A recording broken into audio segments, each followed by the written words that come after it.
Hello, friends. The story I'm about to tell you is perhaps the most terrifying experience of my entire life. 9 years have passed since this nightmare occurred, but I can still hear the sounds of that cursed island when I wake up at night. I still see them haunting my dreams. My name is Alex Kara. Back in 2001, I was only 29 years old. I worked at a software company in Istanbul. My life was finally getting back to normal. But that damned flight changed everything forever. June 15th, 2001. Turkish Airlines flight TK-1847. We were flying from Istanbul to Bangkok. I was returning from business meetings, feeling the weight of work stress and sadness from recent problems. The flight began normally enough. It was an Airbus A340, a large, comfortable aircraft. I had chosen a window seat because I loved watching the world below. As we soared through the clouds, I was thinking about my future, wondering what lay ahead. I had absolutely no idea that nothing at all, could prepare us for the nightmare that awaited us. The turning point. The accident. It was 3 hours into the flight when I felt a slight tremor. It seemed normal at first. The pilot even confirmed this with a calm announcement. We're experiencing some brief turbulence. Please fasten your seatbelts. But then everything changed in an instant. The turbulence grew violent. The plane began swaying from side to side like a toy in a storm. The pilot made another announcement, but this time I could hear the concern creeping into his voice. Please remain calm. We're experiencing a technical problem. Panic erupted throughout the cabin. Children crying, women screaming, men shouting in terror. The entire cabin transformed into a scene from hell itself. Suddenly, the plane began diving toward the earth. It felt like a giant invisible hand was dragging us down to our doom. I couldn't breathe. Passengers were in complete shock.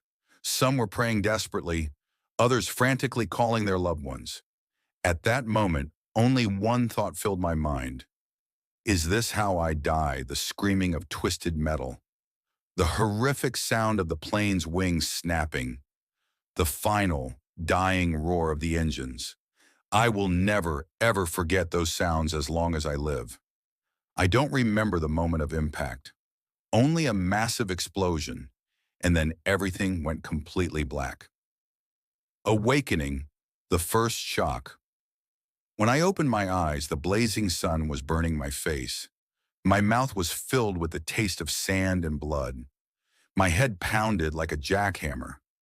My entire body felt like it had been crushed by a giant fist. I slowly struggled to sit up and looked around me. I was lying on a beach, a pristine white sand beach lined with swaying palm trees, a tropical paradise. But this beautiful scene was deeply deceptive because the area was littered with wreckage. Airplane parts, passenger luggage, twisted metal fragments were scattered everywhere like a graveyard. And worse, much worse, there were bodies, mangled, unrecognizable corpses. I couldn't control the wave of nausea that hit me. I began vomiting violently, both from shock and from the horror of what I was seeing. Then I noticed the others. There were 6 more survivors scattered around me. All of them were injured, all of them were in shock, but miraculously, they were alive. Sarah was a young doctor, only 26 years old. She had been returning from a medical conference, but her boyfriend had died in the crash. She was sobbing uncontrollably. Robert was a 48-year-old architect. He was still clutching his tablet computer like a lifeline, as if he was afraid to lose control of anything else. Helen was a 59-year-old retired nurse. She was actually the calmest among us, probably due to the wisdom that comes with age and experience. Megan was just 19 years old. She had lost her entire family in the accident and was trembling constantly, consumed by fear and guilt. She seemed to blame herself for surviving. Tom was a teacher around my age. He had natural leadership qualities and was focused on trying to calm everyone down and keep us together. And then there was me, Alex, a technology expert who was now just another traumatized crash survivor. Survival.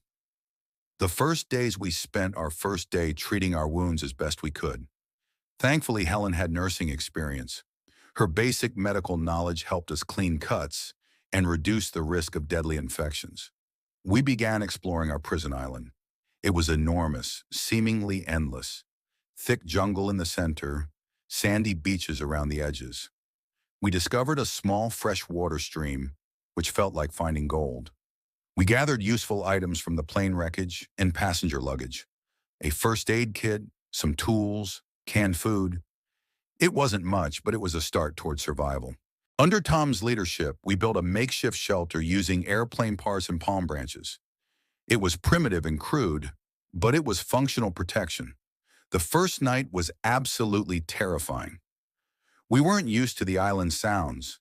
Strange bird calls, rustling leaves, the endless crash of waves. Every noise felt threatening and dangerous. But being together gave us courage and hope. We built a fire, heated up some canned food, and shared our first meal. The only topic of conversation that night was rescue. They'll definitely come tomorrow, we told each other.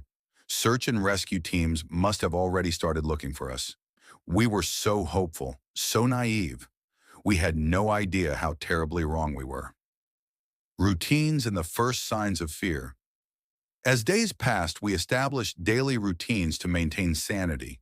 Sarah and Helen took responsibility for preparing our meals. Robert and Tom worked on improving our shelter. Megan and I were assigned to fetch water and gather firewood. We learned to fish using improvised hooks and lines.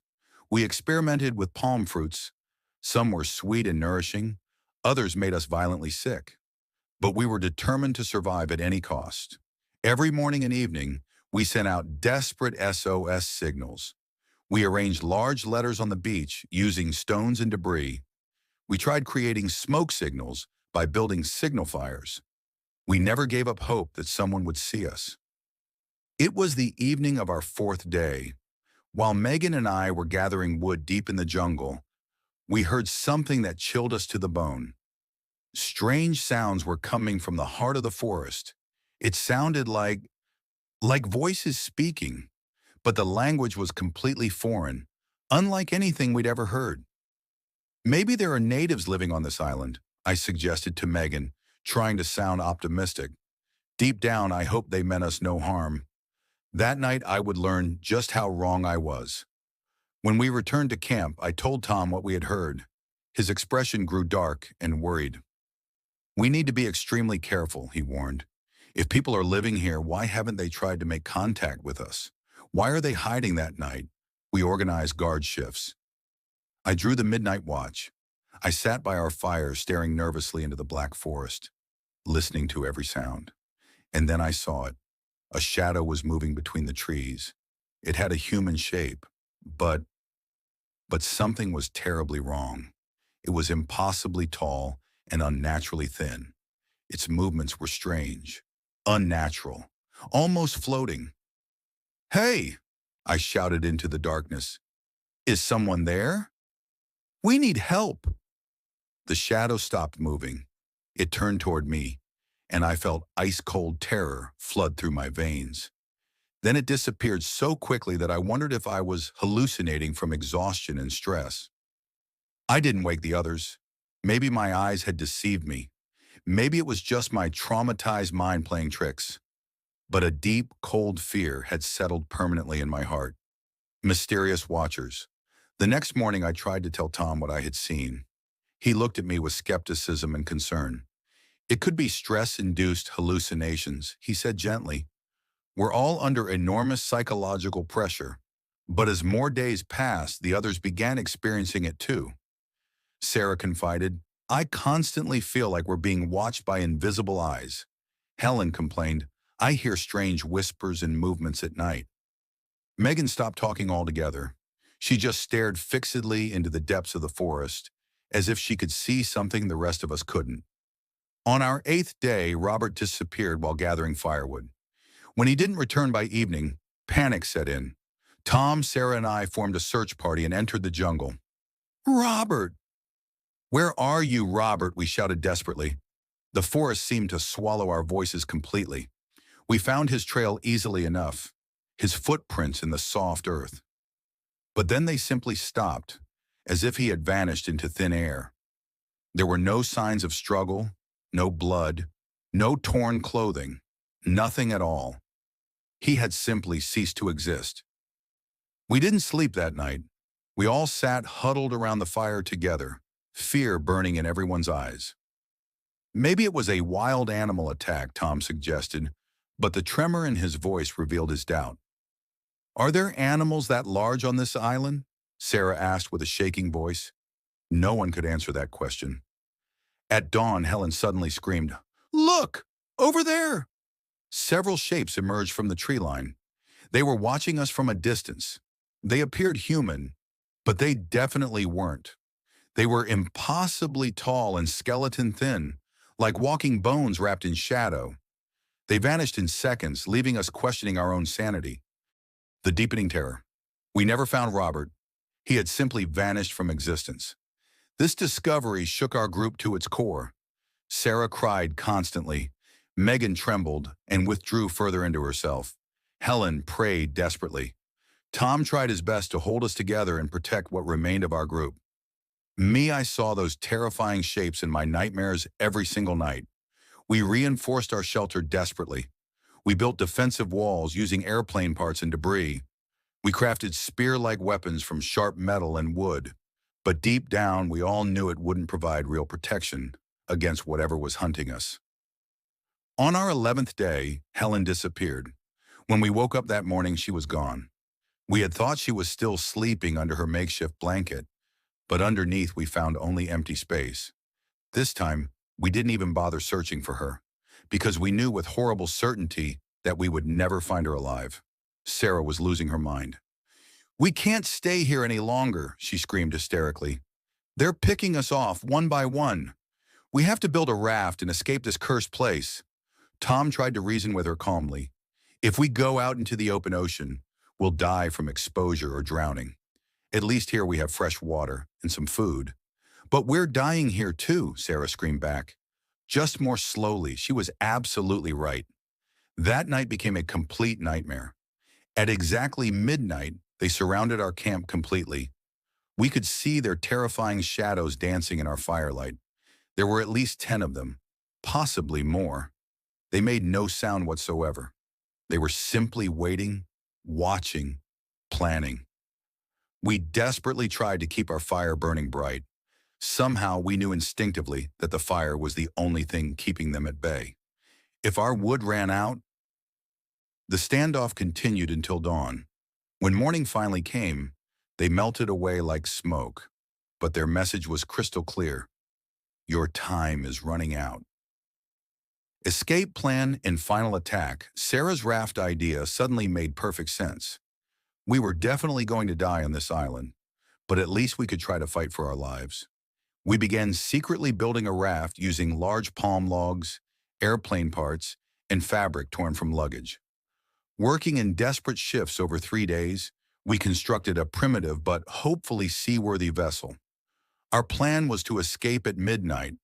We would extinguish our fire and quietly slip away into the darkness.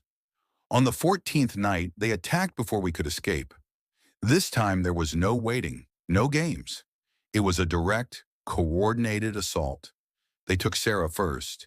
She didn't even have time to scream before she vanished into the shadows. Tom tried to fight back with his makeshift spear, but they moved so impossibly fast that we couldn't even track their movements. They took him next, and he disappeared without a trace. Megan and I ran desperately toward the jungle. Megan stopped suddenly and looked back toward our camp. "Alex!" she shouted in terror. "They're—" She couldn't finish her sentence. They took her too, and she was gone. I was completely alone. The peak of loneliness and terror. Being alone was infinitely worse than the fear I had felt as part of a group.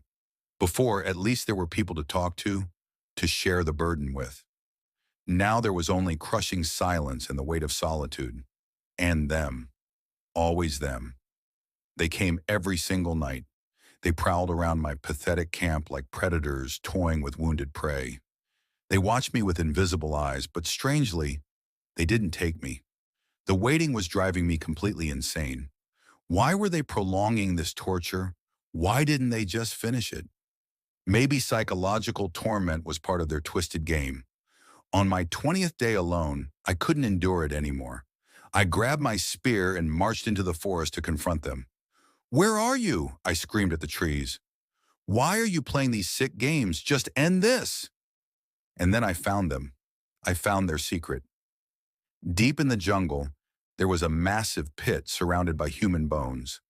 Hundreds of bones, bleached white by time and weather, and scattered among them. I recognized personal belongings. My friends' clothes, their watches, familiar objects that made my heart stop. That's when the horrible truth hit me. They were cannibals. My friends had been consumed, eaten alive, and now it was finally my turn. That night, I didn't return to my camp. Instead, I hid at the base of an enormous tree deep in the forest, clutching my spear with hands that shook uncontrollably. I knew they were coming for me at last. The final confrontation and escape. They came at midnight on my 22nd day. This time there were no games, no psychological warfare. This time they meant business. They found my hiding spot easily. I met their first attack with my crude spear, driving it deep into one attacker's chest. He screamed, and it was definitely a human scream, a tortured, agonized human voice. But the others immediately swarmed over me like hungry wolves. I had no choice but to run for my life. I crashed through the jungle as they pursued me relentlessly. They were so incredibly fast, like nothing human should be. I reached the beach where our raft waited. This was my final chance, my only hope for survival. I pushed the raft into the surf and leaped aboard, grabbing the makeshift doors with desperate strength. Behind me, they were shrieking with rage and frustration. They had reached the water's edge but stopped completely. They were afraid of the ocean. They wouldn't enter the water. I rowed with every ounce of strength I possessed.